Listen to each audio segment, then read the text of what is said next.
Hey, what's going on everybody? This is Samuel Legge here representing TeamJVS. Here you guys, another review from TIFF 2025. This is the 50th anniversary of Toronto International Film Festival. I'm here to talk to you guys about the new up-and-coming Apple TV Plus film, The Lost Bus.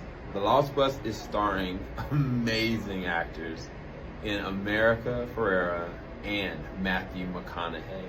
Let's go ahead and get into it. First off, the backdrop of it, you have a person named Kevin. Kevin is a bus driver at the current time. Unfortunately, he's fallen on some really hard times. Father recently passed away. He's got a strained relationship with his son, and he's also separated from his wife for X amount of time, and he's also got to take care of his mom. He's not meeting ends meet, and unfortunately, on this same really bad day, there is a fire. And that fire is spreading and it is not giving up. And this is the basis of the film. Now, this is based on the true events that happened in 2018 in the Paradise Valley location in California. As you guys know, like about 9 months ago, there was a very extreme fire that a lot of people lost their homes. In this specific incident in 2018, I think it was about 85 lost lives. And so it's a very serious situation and circumstance that happened. But let's go ahead and talk about the film. So first off, the film, from a visual standpoint, aesthetically, I don't know what the budget was, but it is so beautiful and terrifying and insane and engaging. This already, I can say, this is a film I want to see right immediately again. They spared no expense of how they handle the fire, the devastation, and also the outside elements and environment changes. It happens very quick, and I think that they do a really good job of balancing multiple different viewpoints and standpoints. I really, truly appreciate their level of commitment of showing how much work went into trying to prevent, stop, plan for it on the side of the firemen and what they were trying to do and how they were trying to do it, and then everybody else, like whether it was like the people that organized the bus, the school system, like it showed that there was a real actional system that's actually in place. And I think that what also helped is that all the different people that this happened to, they were able to kind of tell their story as well. Now, on the side of Kevin and America's character Mary, they have to go through a lot. And Matthew he's firing on all cylinders. It's not his best, but this is a very good performance. And part of it is a collaborative effort between him and America's character, Mary, because Mary is not the same person she starts off with the way she ends.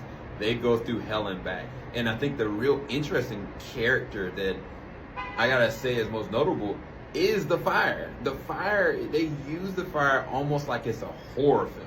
When you hear just the blowing of wind, it carries and it takes you along a very interesting journey and thread, and it literally feels like Jaws.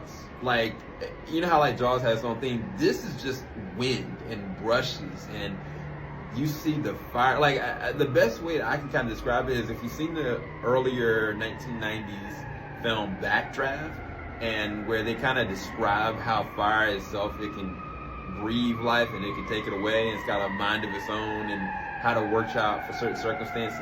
That is the same way they carried this film, but way more scarier, because the devastation is very real and there is no stopping it. And I think that to make a film about brush fires or fires in general and be very intentional and tactful in the way that they kind of handle it, Greengrass does a phenomenal job with how he handles the narrative, and from a pacing standpoint and also from a progressive standpoint, like bringing awareness to the circumstances that people are dealt with and are probably still dealing with even now today. So yeah, it's terrifying. So this is a Blumhouse film.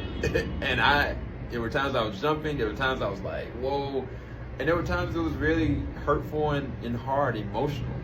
There are certain dynamics that people go through unfortunately based on circumstance. There's nothing you can really do about it. That doesn't necessarily mean it's right or it should be happening the way it does. It's just how things pan out. And I think that that's also a factual part of life. Even down to the second to the third act of the film, there are certain moments in that where you truly kind of feel like, man, did anything really matter? Did it change? But then there's also this interesting silver lining that I think they do a really good job with. So this is a really, really good film. I'm gonna give this an A-. I actually really enjoyed this film. This is definitely one I'd watch again. There's certain things that kind of was like a little nitpicky about, and certain things and motivations certain characters did. They were kind of unbelievable, and I think it added more thrill and excitement, yes, but it kind of demeaned certain things about the character that I just didn't like. The other thing was, I think, even though I'm fine with the way that the movie ended, there was a moment it felt like I was kind of like just waiting for the movie to end, but then they do a really good job of closing up shop. So, all in all, A- for me. Definitely one that you gotta go and watch, and that is called The Lost Bus. Talk to you guys a bit later on. Thank you guys so much for dealing with this loud noise and taking consideration for this review. I'll talk to you guys later. I gotta go.